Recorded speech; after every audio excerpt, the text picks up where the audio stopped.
5 minute का time दे दीजिए, उसके बाद में आप चले जाना। गोंडवाना साम्राज्य के अंतिम चिराग अमर शहीद राजा शंकर शाह रघुनाथ शाह की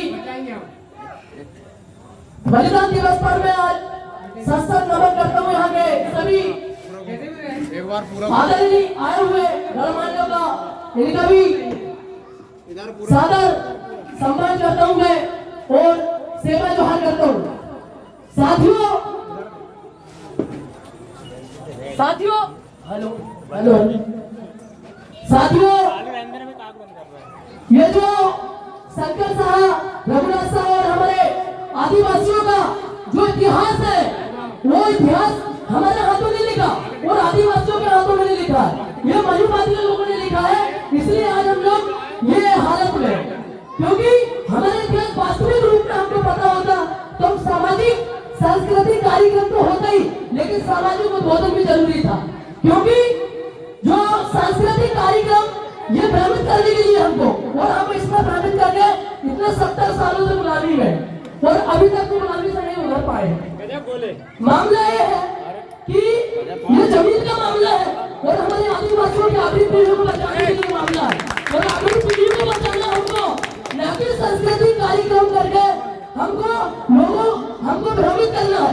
हमारे आने वाली पीढ़ी को बचाने के लिए और उनके हक अधिकारों को जिंदा रखने के लिए यहाँ पर कार्यक्रम आयोजित किया गया था, जिसमें अरे तुम्हारा फोन उठले जाओ। क्या है, हमारे पीछे जो मनुवादी लोग हैं उनने इनका इतिहास को दबाए और जो सांस्कृतिक इतिहासकारों को उसको तोड़ मरोड़ इन्हें अपना खुद का इतिहास लिख दिए और वही इतिहास को हम आदिवासी लोग मानने लगे।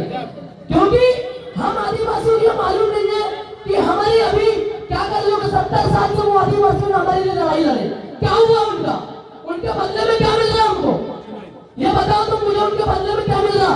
शोषण, अत्याचार, बेरोजगारी, यहाँ से विस्थापन और आदिवासियों को बेदखल और हमारी माँ बहनों के साथ में शोषण, अत्याचार और उनके साथ में बलात्कार, ये मिल रहा तुमको। उनका वो शहीद क्रांतिकारी ये नहीं बोलते कि हमारा यहाँ नाच गाना करके और हमारी माँ बहनों को बुलवाकर और नाच गाना करके सांस्कृतिक कार्यक्रम करवा के और ये कार्यक्रम को बंद कर दे। वो ये बोलते हैं कि हमारे जो विचारधारा है शहीद क्रांतिकारी, तमाम शहीद क्रांतिकारी हमारे लिए बलिदान दिए, उसका मामला क्या था? उसका मामला एक था, उनके आयुध के एक एक कतरा हमारे जहन में होना चाहिए, जो हमारा समाज आज तक उनका कर्ज नहीं चुका पाया। क्यों? क्योंकि इसी चीज से हम इसी में भ्रमित थे। इसके अलावा हम जो सांस्कृतिक कार्यक्रम में लगे, ठीक है, वो सांस्कृतिक कार्यक्रम हमारे समाज को सिर्फ सांस्कृतिक रूप से बचा सकता है, लेकिन सामाजिक रूप से नहीं बचा सकता, और उसके शोषण, अत्याचार, उसके साथ में जो हक अधिकार छीनते जा रहे हैं उनसे नहीं बचा सकता। उनके लिए तो तुमको एक विचारधारा में आना पड़ेगा और अपने जनता जमीन, अपने आने वाली पीढ़ी भविष्य के लिए हमको सामाजिक एकता लाना पड़ेगा, और हमारी माँ बहनों को सुरक्षित रखने के लिए हमको खुद से लड़ना पड़ेगा और हमारे समाज को एकजुट करके एक मंच में लाना पड़ेगा। क्योंकि हम इस समय किस कटघरे में, हमारा समाज कहाँ पर है और कौन से स्तर में हम किसी राजनीतिक लड़ाई लड़ने नहीं आए यहाँ पर, क्योंकि राजनीतिक लड़ाई और सामाजिक शोषण करके आज तक समाज का सबने यूज किया।